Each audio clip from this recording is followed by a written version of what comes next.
आसीद् गिरिवरो राजन् त्रिकूट इति विश्रुतः क्षीरोदेनावृतः श्रीमान् योजनायुतमुच्छ्रितः।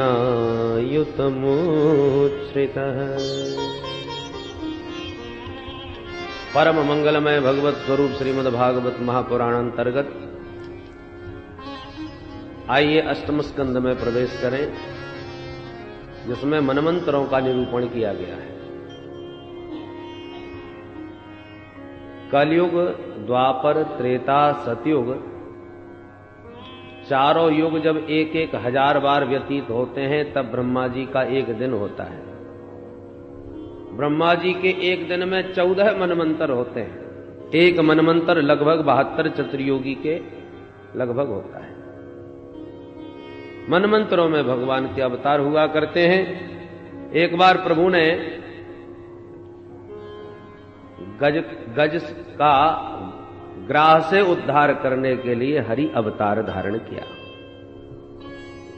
त्रिकूट नामक पर्वत पर गजराज तमाम अपनी हथनियों के झुंड के साथ विहार किया करता था। इतना बलशाली कि सिंह भी इससे भय खाते थे। यद गंध मात्रा धरयो गजेंद्रा।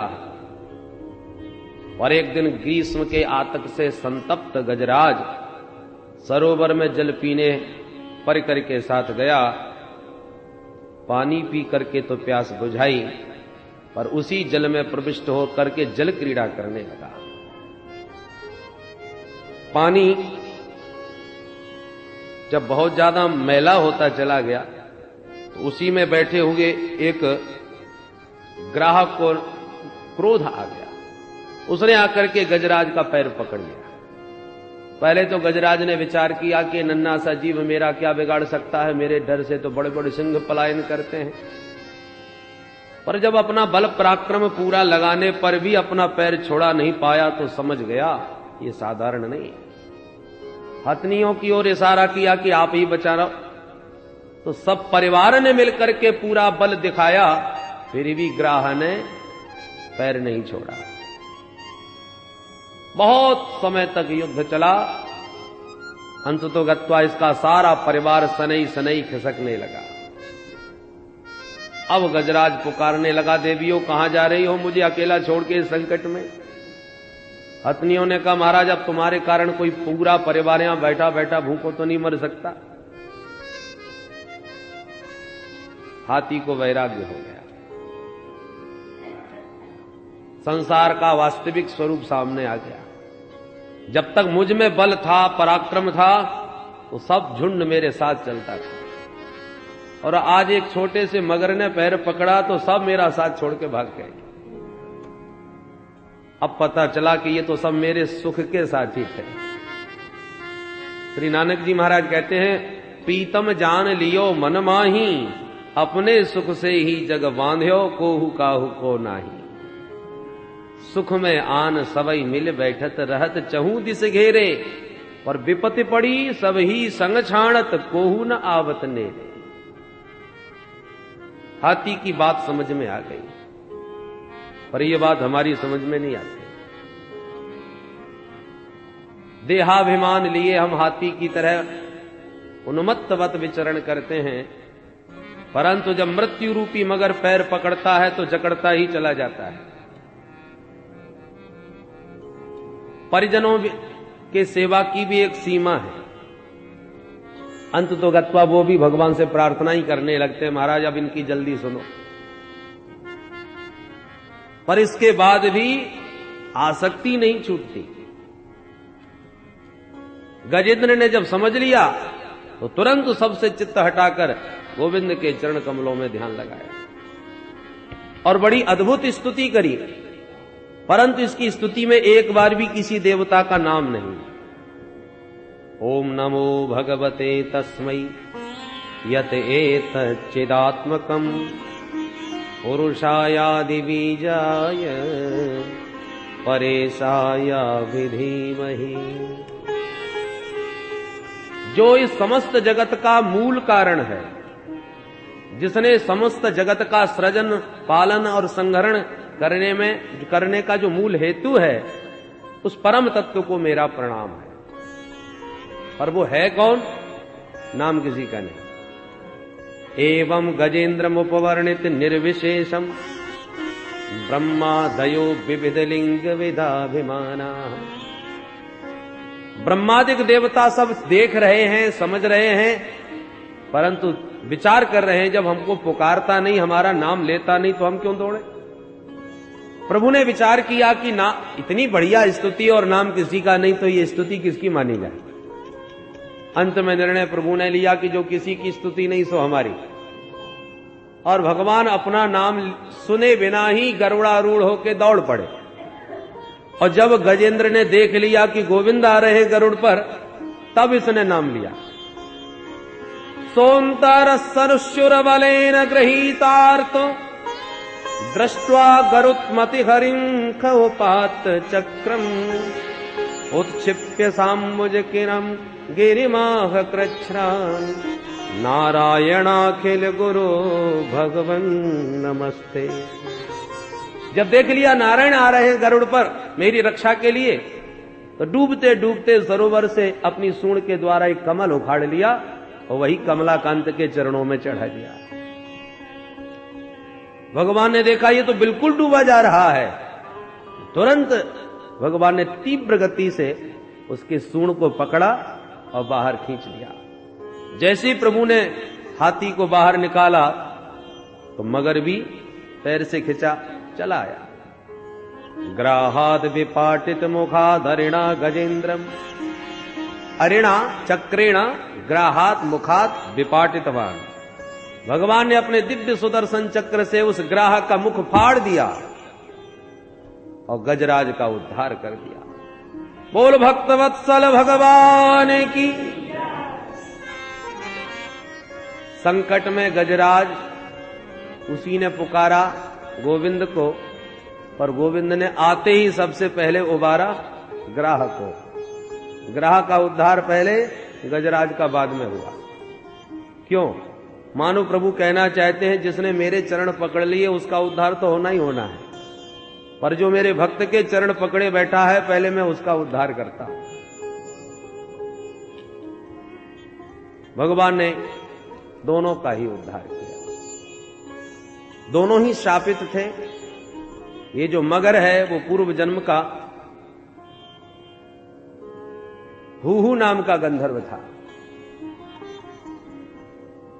परिहास करता रहता था, लोगों का मनोरंजन करना ही इसका कार्य था। देवताओं में कुछ गंधर्व हैं जो सबको प्रसन्न रखने के लिए ही विविध चेष्टाएं करते हैं। इनका नाम ही है हा हा हू हू, क्योंकि सबको हंसाते रहते हैं। तो ये हू नाम का गंधर्व था। सरोवर में स्नान करने आया और एक देवल नाम के ऋषि अपना स्नान करके सूर्य भगवान को अर्घ दे रहे थे। इसको परिहास सूझा और डूब करके पैर पकड़ लिया। महात्मा घबरा गए, बचाओ बचाओ चिल्ला करके भागे। उन्होंने सोचा न जाने किसने पकड़ लिया। तो ये बाहर निकल के हंसने लगा। कहो महाराज जी डर गए? महाराज जी के तो पसीना छूट गए। अरे मूर्ख कहीं के, हम अपने अच्छे भले भजन कर रहे थे, हमारे विक्षेप कर दिया। जा मेरा शाप है मूर्ख, तू मगर ही बन जा। तब चरणों में गिर के गिड़गिड़ाने लगा, रोने लगा। महाराज मेरा तो उद्देश्य मनोरंजन करने का था, आपको प्रसन्न करने का था, और फिर मैंने कोई बुरा काम नहीं किया, आपके चरण ही तो पकड़े थे। महात्मा प्रसन्न हो गए। बेटा ऐसी चरण पकड़ते रहना तो कल्याण भी हो जाएगा। आज इसने हाथी का पैर पकड़ा तो उद्धार हो गया। हाथी इंद्रद्युम्न नाम का राजा था। इन्होंने अगस्त मुनि को देख करके अनदेखा कर दिया, प्रणाम नहीं किया, तो अगस्त जी ने शाप दिया, यथा गजः स्तब्धमति सएव। गजराज की तरह अभिमान में भरे बैठे हो, जाओ हाथी ही बन जाओ। अनुनय विनय करी तो अगस्ती जी ने क्षमा कर दिया। अच्छा जाओ हाथी बनोगे, पर संस्कार बने रहेंगे। प्राग जन्मन्यनुशिक्षितम, तो ये पूर्व जन्म की शिक्षा और संस्कार का ही प्रभाव था, जो कुंजर देह से भगवान की स्तुति करके इस गजराज का उद्धार हुआ। इस प्रकार से भगवान मनमंत्रों में विविध रूप से अवतार लेते हैं। एक बार दुर्वासा मुनि की आशीर्वाद की उस माला की अवज्ञा कर दी इंद्र ने, तो दुर्वासा मुनि का शाप इंद्र को लगा, जा तू श्रीहीन हो जा। पता चल गया शुक्राचार्य जी को कि इंद्र बल श्री से हीन हो गए हैं, तो दैत्यों से कहा कर दो आक्रमण। दैत्यों ने मिलकर आक्रमण किया और सारा स्वर्ग देवताओं से छीन लिया। देवता बेचारे गिड़गिड़ाते गोविंद की शरण में गए, भगवान नारायण की शरण में गए। भगवान बोले भाई तुम्हारा श्री तुम्हारा वैभव समुद्र में समा गया है, समुद्र मंथन करो तब बल पराक्रम प्राप्त होगा। कैसे? भगवान बोले दैत्यों से सहयोग लो, तुम अकेले नहीं कर सकोगे। अहिमूषकवत, जैसे परिस्थिति विपरीत आई तो सर्प ने भी चूहे से मित्रता करके अपना काम चलाया, उसी प्रकार कूटनीति कहती है अरयोपि ही संधेया सति कार्यार्थ गौरवे अहिमूषकवत देवा ह्यर्तस्य पदविंगतैः। सर्प के सामने चूहा कुछ भी नहीं, पर जहां काम आवे सुई कहा करे तलवार। जब सुई से कार्य सिद्ध होता हो तो तलवार उस समय व्यर्थ है। इसलिए विवेक से अपना कार्य सिद्ध करने के लिए शत्रु को भी राम राम करके कार्य बना लेना चाहिए। समझ में बात आ गई। और देवताओं ने दैत्यों के सामने समुद्र मंथन का प्रस्ताव रख करके कहा कि भाई जो अमृत निकलेगा हम सब भाई मिलकर पी लेंगे, पी करके अमृत की प्राप्ति हो जाएगी। अमर हो जाएंगे तो फिर चाहे जितना झगड़ा हो गए, चाहे जितने डंडे बजे, पर मरने वाला कोई नहीं।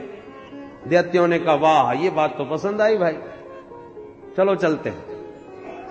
देवता असुर मिलकर के गए और समुद्र मंथन हेतु सबसे पहले मंदराचल पर्वत को उठाया।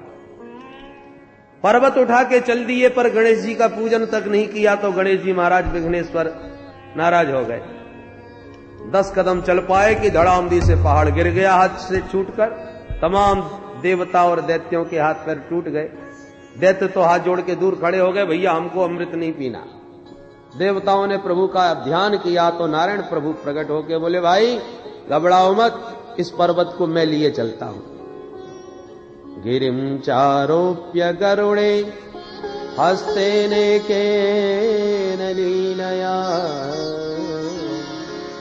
प्रभु ने एक हाथ से ही पर्वत को उठा के गरुड़ पर रखकर समुद्र तट पर पहुंचा दिया। अब जाओ रस्सी का प्रबंध करो। तो दोनों देवता असुर मिलके वाष्पीनाग के पास गए, रस्सी की प्रार्थना करी बनने हेतु। वाष्पीनाग ने कहा भाई अमृत में हमारा हिस्सा हो गए तब तो हम सहयोग कर सकते हैं। सब ने एक सुर से स्वीकार किया। वाष्पीनाग को ला करके मंदराचल पर्वत से लपेट दिया। प्रभु ने सोचा जिसने मुंह पकड़ लिया उसकी हो गई विडंबना। सो भगवान जानबूझ करके बोले भाई देवताओं आप उच्च कुल में जन्म लिए हो, श्रोत्रिय ब्रह्मनिष्ठ हो, इसलिए आप लोगों को आगे लगना चाहिए। और दैत्यों से कहा जाओ जाके पीछे पूछ की तरफ लग जाओ। दैत्यों ने कहा आपने क्या हमको ही गिरे खानदान का समझ रखा है? महाराज मंथन होवे या न होवे पर आगे लगेंगे तो केवल हम ही लगेंगे। न गृणीमो वयम पुच्छम अहे अंगम मंगलम। इस अही के अमंगल भाग को पीछे हम लगेंगे, हम पकड़ेंगे। भगवान बोले नाराज मत हो भैया, तुम ही बड़े बाप के बेटा हो, आगे तुम ही लगोगे। देवताओं से कहा जाओ अच्छा भैया तुम ही पीछे लग जाओ। प्रभु तो चाहते ही यही थे। देवताओं ने पूछ और दैत्यों ने मुख पकड़ लिया। जो पर्वत ला करके रखा समुद्र में वो डूबता ही चला गया। उस विघ्न को दूर करने के लिए कृत्वा वपु काच्छपमद्भुतं महत् प्रविश्यतोऽयं गिरिमुज्जहार। विशाल कछुए का रूप बना के भगवान ने पर्वत को पीठ पर रखकर उठा दिया। बोल कच्छप भगवान की। ये भगवान का कच्छप अवतार होगा। अब जैसे ही मंथन प्रारंभ हुआ तो वासुकीनाग की फुसकारों से जलने लगे सब दैत्य और पूंछ की ओर लगे हुए देवताओं पर इसका कोई प्रभाव नहीं पड़ा। अब मन ही मन पछताने लगे, हे भगवान अच्छे बड़े बाप के बेटा बने, बहुत पछताएगा, बड़े बनने में बड़े झंझट है। अस्तु मंथन प्रारंभ हुआ तो कुछ ही समय बाद कालकूट विषाग्नि प्रकट हो गई। सब जलचर छटपटाने लगे उस विषाग्नि से। देवता घबरा गए, ये क्या हुआ? भगवान बोले मत घबराओ। समस्त बस विष को एकत्रित करके भगवान भोलेनाथ की शरण में पहुंचे। देव देव महादेव भूतात्मन भूत भावन त्राहिण शरणापन्ना त्रैलोक्य दहनाद विषाद।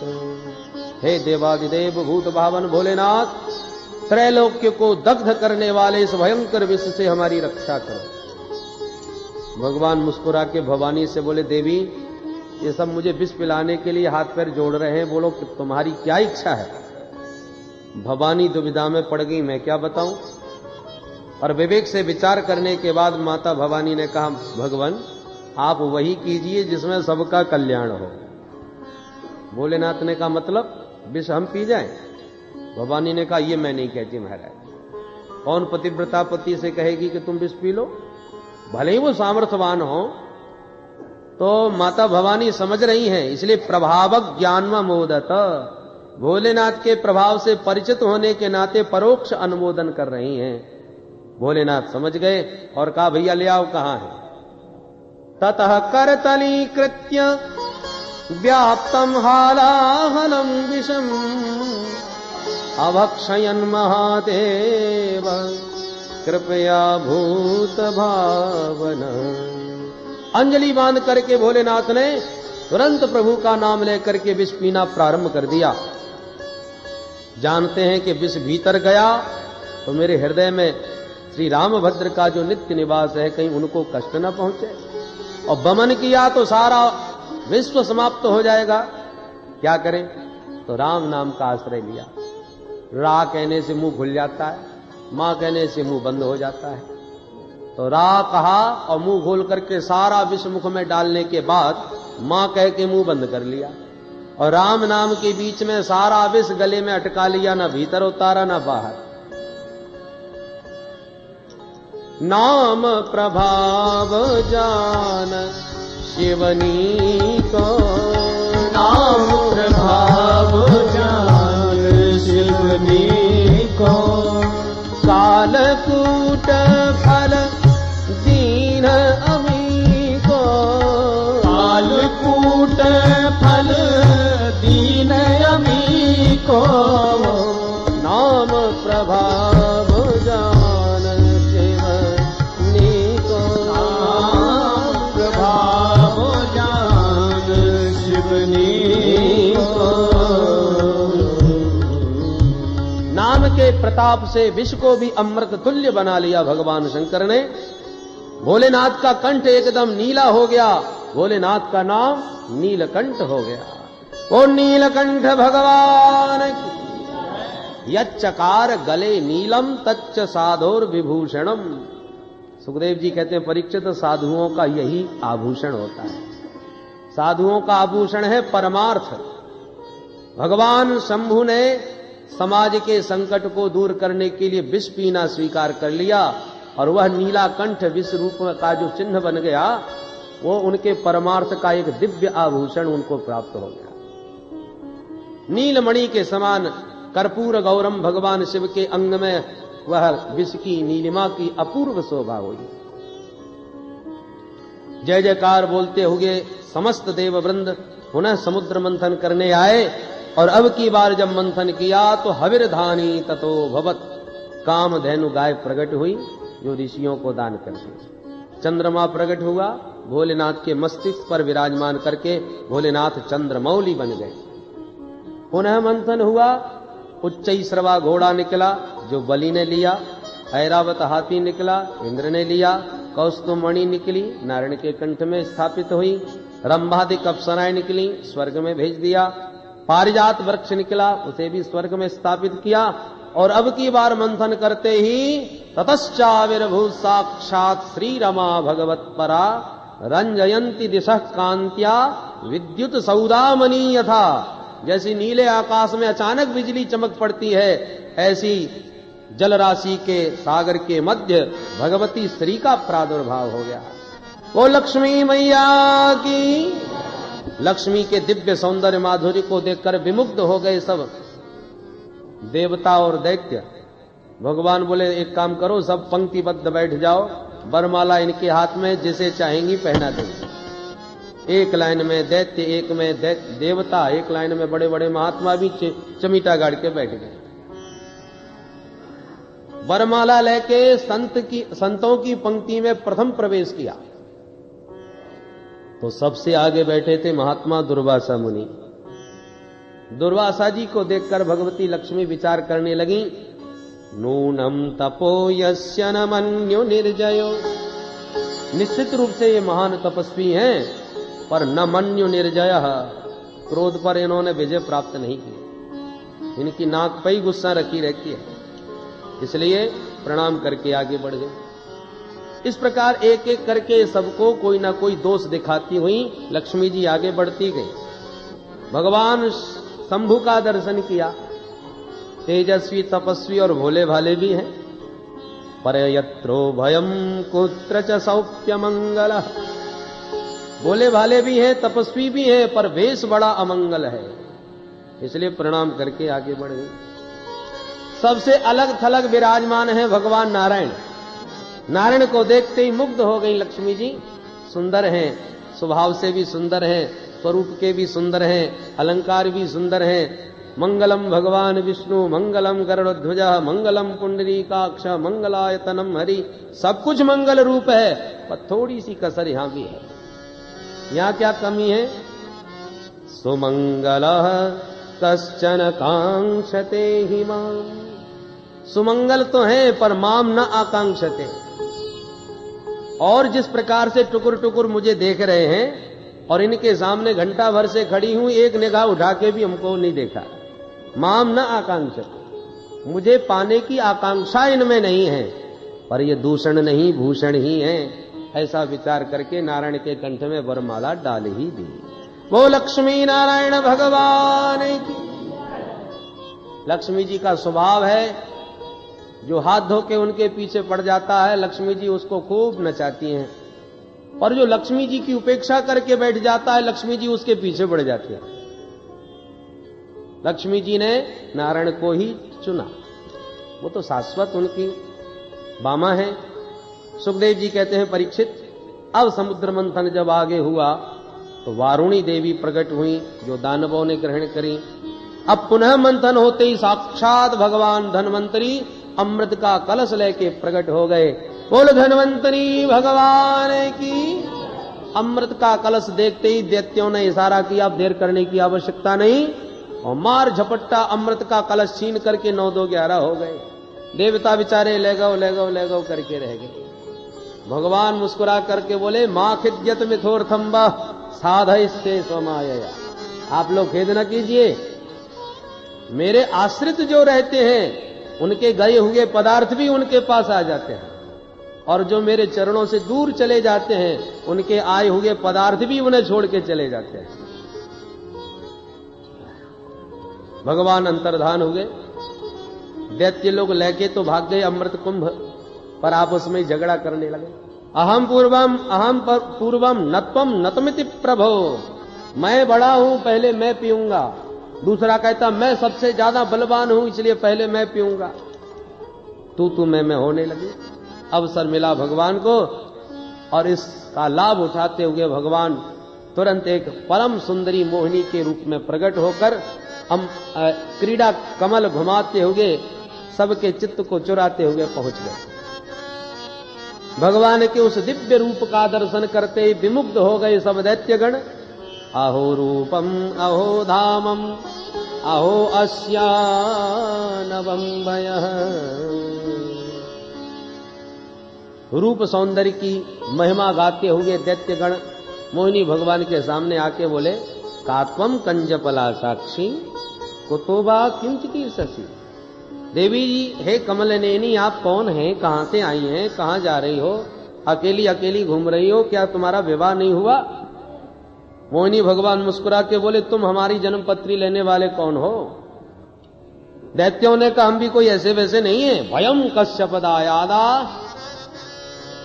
भ्रातस्ते कृत पौरुषाः हम सब कश्यप ऋषि के पुत्र सभी लोग भाई हैं और हम लोगों ने भाइयों ने मिलकर समुद्र मंथन किया है, अमृत को प्राप्त कर लिया। अच्छा, तो फिर अब इसका क्या कर रहे हो? बोले देवी जी, इसके बंटवारे को लेकर हम आपस में झगड़ रहे हैं, निर्णय नहीं कर पा रहे कैसे वितरण किया जाए। भगवान की कृपा से आप ठीक अवसर पर आई हो, बंटवारा आपके हाथों से हो जाएगा तो हमारा तो झगड़ा ही मिट जाएगा। क्या ये अमृत आप अपने हाथों से पिलाएंगी? मोहिनी भगवान ने पहले थोड़ा सा त्याग दिखाया। देवी मोहिनी भगवान बोले, राम राम, बाबा कश्यप का तो मैंने बहुत नाम सुना है, और ऐसे महात्मा कश्यप के तुम जैसे मूर्ख बेटा। दैत्यों ने कहा, देवी हम तुम्हें मूर्ख कहां से नजर आते? मोहिनी भगवान बोले, ये मूर्खता नहीं तो और क्या, मेरे बारे में कुछ आता नहीं, पता नहीं, जान नहीं, पहचान नहीं, और एक अपरिचित स्त्री पर इतना बड़ा भरोसा कि अमृत जैसी बहुमूल्य वस्तु मुझे सौंप रहे हो बंटवारे के लिए, ये कोई बुद्धिमानी की बात है? कथम कश्यपदायादा पुंशल्याम मई संगता विश्वासम पंडितो जातु कामिनी सुनयाति ही। कोई भी बुद्धिमान विवेकी पुरुष अपरिचित स्त्री पर कभी भरोसा नहीं करता जैसा तुम लोग कर रहे हो। अब तो दैत्यों में और ज्यादा श्रद्धा उत्पन्न हो गई। एक बोला, मुझे तो लगता है बहुत पढ़ी लिखी है। दूसरा बोला, मुझे तो लगता है बहुत ऊंचे खानदान की है। कितनी बढ़िया इसने ज्ञान की बात करी, ठीक ही कह रही है, हमको विश्वास नहीं करना चाहिए, परंतु इसके वचनों से ऐसा सिद्ध हो रहा है ये कुलीन स्त्री है, विश्वास करने योग्य है। देवी जी कुछ भी हो, अब तो अमृत हम आपके हाथ से ही पिएंगे। भगवान बोले, तो ठीक है, पर मेरी भी एक शर्त है। क्या? बंटवारे के समय हो सकता है कम ज्यादा मात्रा हो जाए, तो मेरे से झगड़ा मत कर बैठना। दैत्यों ने कहा, कैसी बात करती हो देवी, तुम अच्छे खानदान की हो तो हम कोई गिरे खानदान के भी नहीं है, कैसे भी चाहो बांटो, हम वचन देते हैं कोई आपसे झगड़ा नहीं करेगा। मोहिनी भगवान बोले, तब ठीक है भैया, लाओ। अमृत कलश अपने हाथ में ले लिया और तब तक आए गए देवता।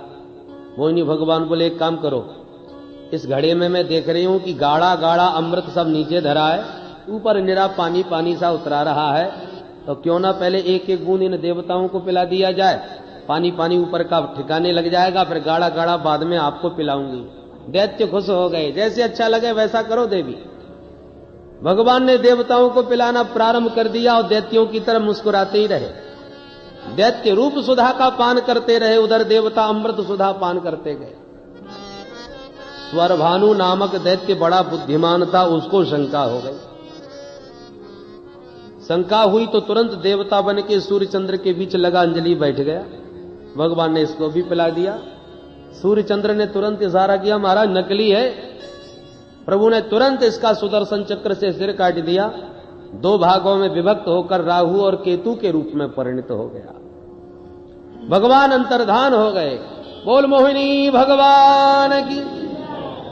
अब दैत्यों को होश आया, भैया वो देवी जी कितनी चली गई। अब देवी जी का तो कहीं अता पता नहीं, देवता सब डकारे ले रहे हैं, पेट पर हाथ घुमाए रहे हैं। दैत्यों को लगा, ओहो, लगता है हमारे साथ धोखा हुआ है। वो धोखा देने वाली कौन थी पता लगाओ। एक बोला, मुझे तो लगता है वो थी नहीं, था। क्या मतलब?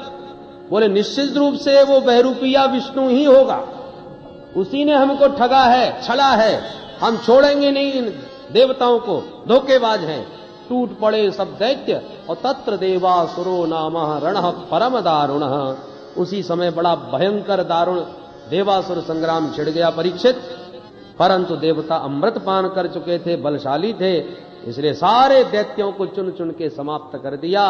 और तो और दैत्यों के राजा बलि भी मारे गए। स्वर्ग पर पुनः आधिपत्य देवताओं का हो गया, परंतु शुक्राचार्य जी महाराज ने मृत संजीविनी विद्या के चमत्कार से समस्त दैत्यों को पुनर्जीवित कर लिया।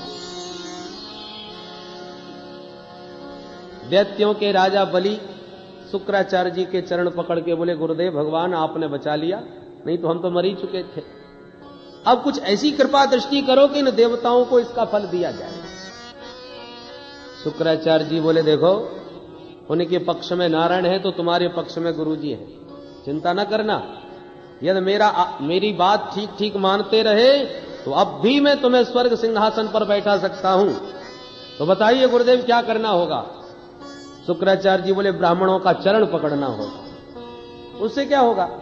बोले भाई मेरे पास सबकी काट है पर इस नारायण की कोई काट नहीं है। और उसका एक ही समाधान है कि नारायण ब्रह्मण्य है, ब्राह्मणों का अनन्य भक्त है। या तुमने भी ब्राह्मणों की भक्ति स्वीकार कर ली तो फिर नारायण तुम्हारा कुछ भी अहित नहीं करेंगे। अच्छा तब ठीक है महाराज। अब तो बड़ी बड़ी दंडवत होने लगी ब्राह्मणों को। ब्राह्मण भोले भाले सब प्रसन्न गदगद हो गए। बोलो महाराज बलि क्या चाहते हो? बोले महाराज बस आपका आशीर्वाद। तो ब्राह्मणों ने अपने अपने तपोबल के प्रताप से एक तेजोमय रथ का निर्माण किया और आशीर्वाद में बलि को दिया।